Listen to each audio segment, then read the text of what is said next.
আজি আমাৰ এই বাসন্তী শিৱ মন্দিৰটো নাথকুছি শিৱ মন্দিৰ প্ৰায় 113 বছৰীয়া এইবাৰ আমি শিৱৰাত্ৰি উদযাপন কৰিম আৰু 113 বছৰ আগতে আমাৰ পূৰ্বপুৰুষসকলে এডাল গছ ৰোপণ কৰি তাৰ তলতেই পূজা উদযাপন কৰিছিল আৰু আহি আমি আজি এই পৰ্যায়ত পাইছোঁ।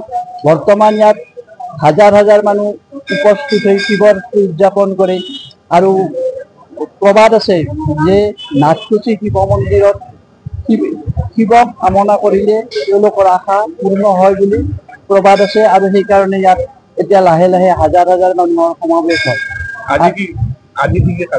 আজি কাৰ্যসূচী আছে আমাৰ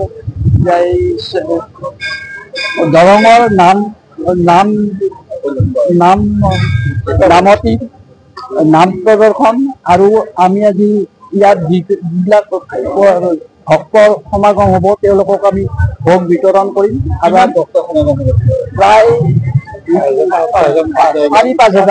4-5 হাজাৰ ভক্তক আমি ভোগ বিতৰণ কৰিম বাসন্তী মন্দিৰ প্ৰাংগণত আৰু লাহে লাহে এই মন্দিৰটোৰ প্ৰচাৰ বিভিন্ন প্ৰকাৰে হৈ আছে আৰু বিভিন্ন আমাক যোৱা বছৰ আমাৰ মুখ্যমন্ত্ৰী হিমন্ত বিশ্ব শৰ্মাও এইফালেদি গৈ ইয়াত 10 লাখ টকা অনুদান হিচাপে আগবঢ়াইছে আৰু আমি আশা কৰোঁ আমাক ৰাইজে ইয়াৰ পিছতো সঁহাৰি জনাব। এইদৰে আমাৰ শিৱ মন্দিৰটো যাতে আকৌ আমি উন্নতি কৰিব পাৰে কামনা কৰিম। ধন্যবাদ। আজি ৰাতিপুৱাৰ পৰাই ভক্তৰ সমাগম হৈছে। মই আচলতে শিৱৰ আধ্যাত্মিক গুৰুত্ব সম্পৰ্কে অলপমান ক'ম। প্ৰাচীন কালৰে পৰা বৰ্তমান আধুনিক প্ৰযুক্তি বিজ্ঞানৰ যুগলৈ ভাৰতীয় ধৰ্মাৱলম্বী লোকসকলৰ মাজত শিৱ পূজা প্ৰচলনি আছে। শিৱৰ মাহাত্ম্যৰ বিষয়ে জনাটো খুবেই দৰকাৰ। ভক্তসকলে আদিতে এই ব্ৰহ্মাণ্ডখন শূন্য আছিল। এই শূন্যখিনিকে শাস্ত্ৰ মতে আকাশ বুলি কৈছিল। মানে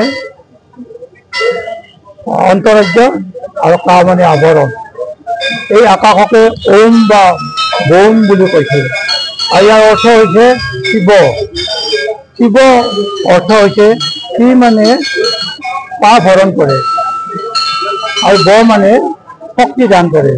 অৰ্থাৎ যি দেৱতাই মানৱৰ সমূহ পাপ হৰণ কৰি মানৱক শক্তি দান কৰে তেওঁকে শিৱ বোলা হয়। শিৱ পঞ্চবক্ৰ অৰ্থাৎ শিৱৰ 5খন মুখ। এই 5খন মুখেৰে তেওঁ পৰম পিতা পৰমেশ্বৰৰ গুণ বৰ্ণনা কৰে। তেওঁ তিনিয়নো অৰ্থাৎ তেওঁ 3টা চকু।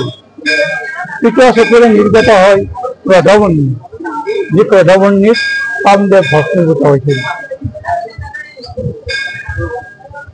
শিৱৰ অস্ত্ৰ হৈছে ত্ৰিশূল আৰু ত্ৰিশূল হৈছে অসৎ শক্তিৰ বিৰোধী আৰু মহাশক্তিৰ প্ৰতীক। ত্ৰিশূলৰ লগত ডুম্বৰুটো শব্দৰ প্ৰতীক বুজায়। শিৱক পূৰ্ব, ঈশান, ৰুদ্ৰ, পশুপতি, মহাদেৱ আদি নামেৰে জনা যায়। এই স্থানখনৰ মাহাত্ম্য সম্পৰ্কে এই স্থানখন আমাৰ জাগ্ৰত মন্দিৰ। গতিকে এই জাগ্ৰত মন্দিৰত যিবিলাকে সেৱা কৰে বা তেওঁ এটা ভাল সেৱা কৰি আহে তেওঁৰ এই কামনা মতে পূৰ্ণ হয় বুলি এটা আমাৰ বিশ্বাস আছে। আৰু আজি ইয়াত হাজাৰ হাজাৰ লোকৰ সমাগম হ'ব। আপোনালোকে দেখা পাইছে ইতিমধ্যে চাৰিওফালে ভক্তৰ সমাগম।